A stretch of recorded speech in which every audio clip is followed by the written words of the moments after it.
Hello, Purpose Posse, and anywhere else that you may be watching right now. My name is Jennifer Longmore. You may already know that, founder of souljourneys.ca and the #1 Akashic Record Training School in the world.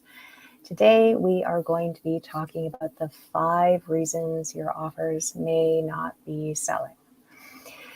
And it may trigger some issues in your money tissues, which is kind of the point. Not that that's my goal to trigger you. It's just to get us thinking about what might be some of those reasons. I never planned on getting into business coaching. It was because I created a successful training school that people started reaching out to me and asking me if they could learn how to create something similar for themselves. And it started with me taking a few clients, and then it turned into a group program because I just didn't have capacity for any more programs. Then it turned into masterminds. And now dealing with the consciousness of business is a pretty significant department within my company, I guess, for lack of a better way of putting it. And the reason that we get into business, of course, is to help people. Ideally, hopefully that's the reason that you're in business. I would imagine it is if you're here. And we have to speak to people the way they need to be spoken to. We can't be selling people things that sound good in our head, even though, of course, they sound good in our head.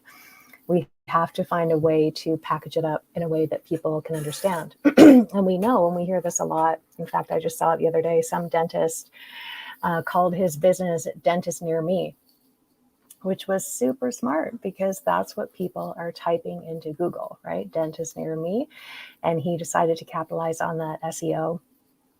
And I don't know if he's created chains or not. I didn't look too much into it, but that's an example, right, of how we want to be creating things that people are looking for. And if they're not looking for them, we have to really educate them in our marketing around why they need it and why they need it now. And that's really all marketing is just educating the marketplace. I like to say it in that way because then it takes the stigma out of marketing. A lot of people feel that they need to be everywhere and they don't. They just need to be in front of the right people that actually want what you have to offer. And it doesn't have to take hours a day, and it doesn't have to be complicated, and you don't have to have complicated funnels and all of the things that you've probably been told that you need to do.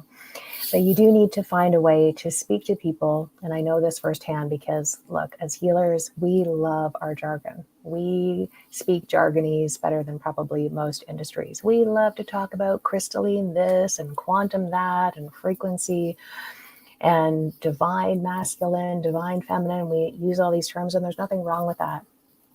But we can load up our offers in such a way that it doesn't really make sense to people, right? Even for those of us that are super awake when we read copy, we want it to be crisp and clean and no caffeine. So that's the first thing. The first reason that your offer may not be selling, the copy may be unclear. It may be way too jargony. It may be way too verbose. It may not really tell me, like, why do I need this? And why do I need this now? And what's going to happen if I sign up for this thing? You know, someone like me and people that are at this level of business, we don't want long sales pages. That's a waste of our time. That's way too much. Way too much. Like, I just need to know, are you going to be able to help me do X?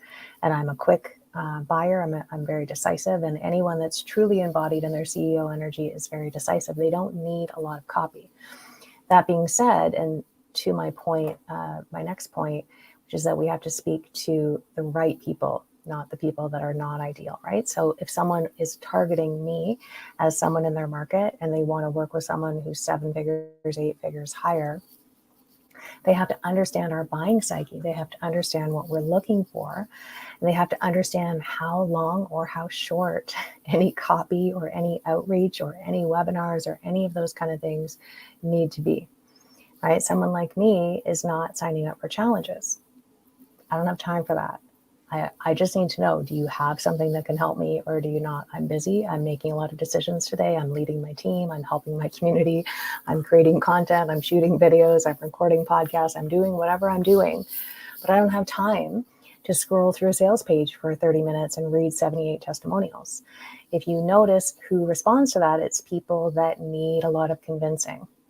to buy your $47 program. Those are not my ideal clients. I have zero interest in convincing people. I work with leaders. Leaders lead themselves. They don't need convincing, right? But you have to know your client, because for some of you, that might be your client. You might just be selling low ticket, and understand that a low ticket buyer actually needs far more copy, far more touch points, far more ads that they see in their timeline, far more social proof, and all kinds of things, right? They need a lot more. You have to put in a lot of work to sell your $27, $47, $97 product than you do with a high ticket customer. That you know your business and you know your business model. So all of that to say that you need to know if your copy is clear. Is it really communicating to people in a way that they speak, right? In a way that they like to be spoken to and marketed to? Is the copy actually capturing their interest? Because used to be 7 seconds. I don't even think it's 7 seconds anymore. I think that's why reels are becoming a thing, because people just want short and quick. And they don't have the attention spans. There's too much coming at them. They're at surge capacity. Well, we all are at surge capacity, myself included. We just don't have the bandwidth for certain things. So the first thing is make sure that your copy's clear. A little tip for that is to either have a coach or a colleague review it to see if it makes sense. And ideally someone that, although you're not targeting them to be a client, someone that is similar to your ideal client. You don't want to get feedback on a high ticket offer from someone that has a low ticket buying mindset, right? They're just not going to see things the same way. Whereas someone like me, if I reviewed your copy, I'd be able to tell you right away if you were marketing to me, whether it's a good fit or not. So the second thing, as I mentioned, is we're speaking to the wrong people. Now, there's nothing wrong with people, and there's nothing wrong with you marketing to people that are not ideal. It's just that there's going to be a lot more convincing, and it's going to make you feel deflated, because you're going to unknowingly be marketing to people that are just not interested in your offer. So as I mentioned, marketing to people that are just more low ticket buyers, marketing a high ticket offer to them, it doesn't mean some people won't buy that, but the conversion rate is probably going to be pretty low. And then what happens is, because we're very cute and we love to look at what we're doing wrong, we internalize it and say, maybe people don't like me. Maybe my offer sucks. Maybe I shouldn't do this. Maybe I should go get a job. And we start to catastrophize it, when really the only thing that's off in your marketing efforts is the fact that you're speaking to people that just, for whatever reason, can't receive you. It's like if you're a dating coach, you're not going to market to people that are already in a relationship. Nothing wrong with being a dating coach, and a lot of people need you as a dating coach. It's just that if someone's already in a relationship, marketing to them doesn't make a lot of sense. And we see this a lot, by the way, on LinkedIn. You've probably received a gazillion of these messages. Like, I love when people market to me and say, hey, would you love to have your first 10K month? I'm doing this and that. And they haven't read a single thing. They haven't done any research on me. They're just throwing spaghetti against the wall and hoping it'll stick. And I've got to think, like, how many emails do you have to send out a day on LinkedIn to people that are not your ideal clients, right?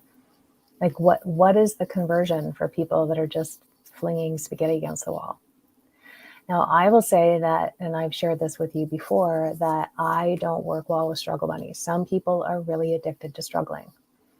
They get a lot of mileage out of it. They get to stay where they're at. They get to stay in their comfort zone, which incidentally isn't all that comfortable, which is why they're kind of semi-interested in getting out of it.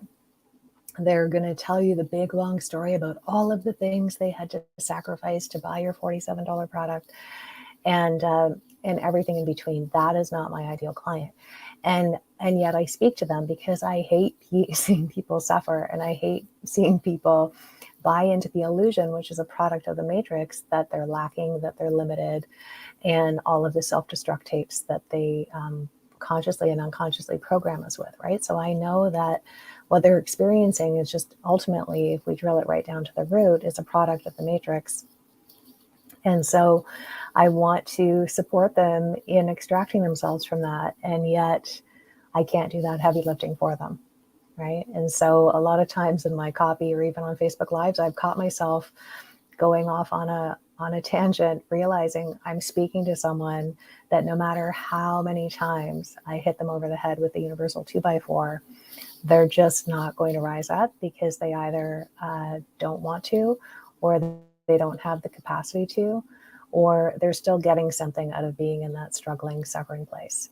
And for those of us that are in personal growth and we have a growth mindset and we're in personal development, we really want to uplift a lot of people. And one of our lessons is to learn that that we can't be throwing out life rafts into the water, right? We have to be the lighthouse and let people find their way to shore, and ideally activate other lighthouses. I'm actually doing a disservice by speaking to people that want to continue struggling, right? There's too much of a gap between where they need to be in order to get actual benefit from my programs, right? Given the vibe that I put in my containers and the level of self-leadership that I require from people, leaders love that. They love not being micromanaged. They love not being patronized. They love not being told, oh, hey, you're a good girl. Good job. You did a good job on that.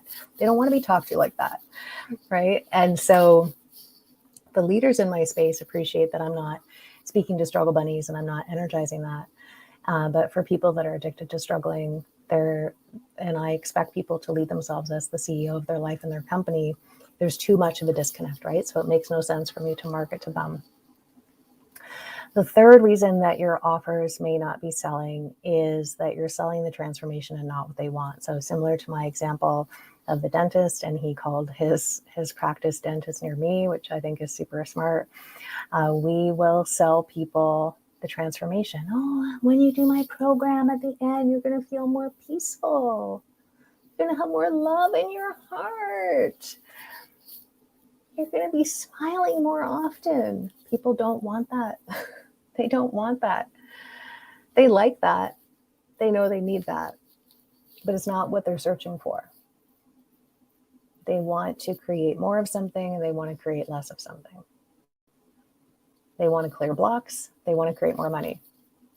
They want to create a thriving business. They want to attract more clients. They want to release weight. They want to build muscle. They want to get healthy. They want to attract their divine life partner. They want to improve their relationships. They don't want more peace. Yeah, if you talk to people in conversation, they'll say, oh, I want more peace in my life. My life is so chaotic. But it's not what they're buying. They're buying what they want. And we have to give people what they want so that when they come in the door, they can actually get what they need. They are going to get more peace in your program, for example. They are going to sleep better at night. They are potentially going to release weight without even trying. They are going to increase their self-esteem. They are going to set better boundaries. When people come into my programs, they'll always say, I didn't know, I thought I was coming into your program for this, but I realized that what I really needed and why I was drawn to your space was that I really needed to work on my boundaries and I really needed to work on my leadership. But I'm not selling that because that's not what people are buying. And it's not that I even focus on that. That's not like a huge part of any of the modules. It's just by what I model for people and what other people in the group model, it kind of just has this ripple effect, right? So I can't sell people that transformation. They're not looking for that. What they're looking for is how to get to 7 figures, get to 8 figures, attract more clients with ease, scale their company, sell their company, hire A players for their team members, package a high ticket offer that feels good, raise their rates, sell without feeling slimy, sell without having to get on sales calls. These are all of the things that people want. That's what they're looking for. I have to give them that. Even though a huge chunk of what we do in business programs is energetic. It's all about collapsing time and space, working with telepathy and telekinesis and bilocating and all kinds of things.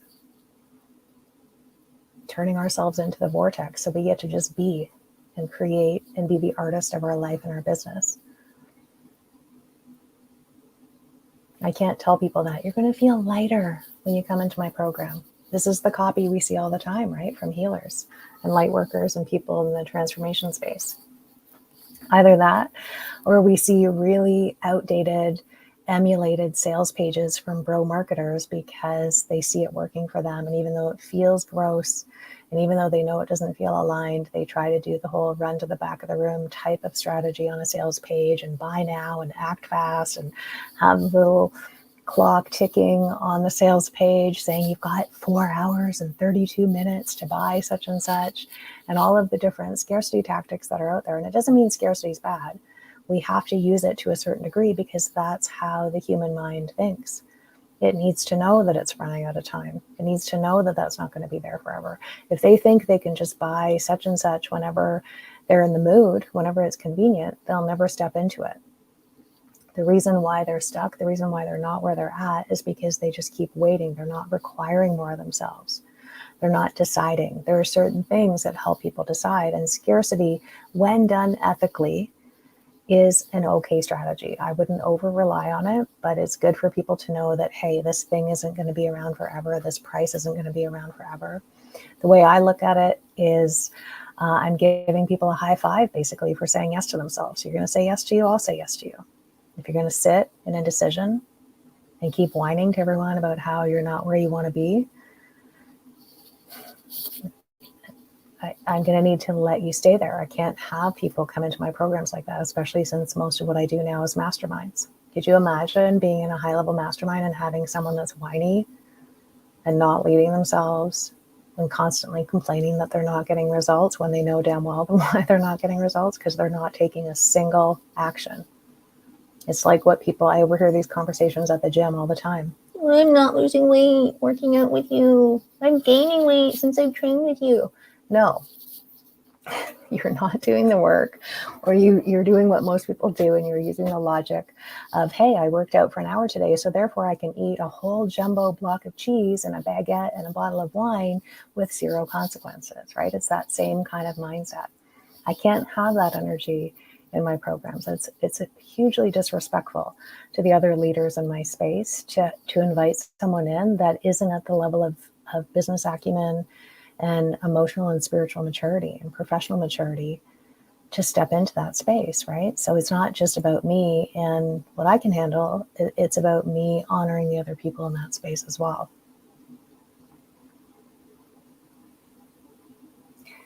So the fourth thing is that the value isn't clear. That can be communicated in the copy, that gets communicated in how you do a Facebook Live or various things like that. People just want to know, what's the ROI? For something like releasing weight, that's an obvious thing. If you genuinely feel that if people follow your program, they can release 10 pounds in a month, then awesome, that's the value. You still have to connect the dots of then what changes in life for that person when they release 10 pounds. Because and we know this, there's all kinds of stories people give themselves, right? Oh, I'll do video. I don't want to do video yet till I release some weight. I don't want to date. I don't want to go to the gym until I release some weight. I don't want to go on this trip. I don't want to go swimming. I don't want to do whatever until I release the weight. That's an example. So we have to clearly communicate the ROI for people, whatever that is. Sometimes it's tangible, sometimes it's not. In business programs and money programs, it is a lot easier. But that also comes from knowing what your clients want. If you're selling soul purpose, why do people want to know what their soul purpose is? How does it benefit them? What's the value to them? There's an immense amount of energy seeking for something outside of themselves, right? They get a lot of energy back. They get to learn how to monetize it if they choose to and turn it into a business. There's all kinds of things that they get from that, but you're really going to have to connect the dots for them. So that's the fourth thing. The fifth thing is that you may just not have enough good quality social proof. Saying that, oh, Jennifer's nice, she's a nice coach, you should hire her, isn't enough for people, especially high ticket clients, right? They want to know, oh, when I started working with Jennifer, I went from stagnating at 10K months to 100K months within 60 days, like my client Christina, and some of you know her. Bought my first $1 million house within 6 months of working with Jennifer.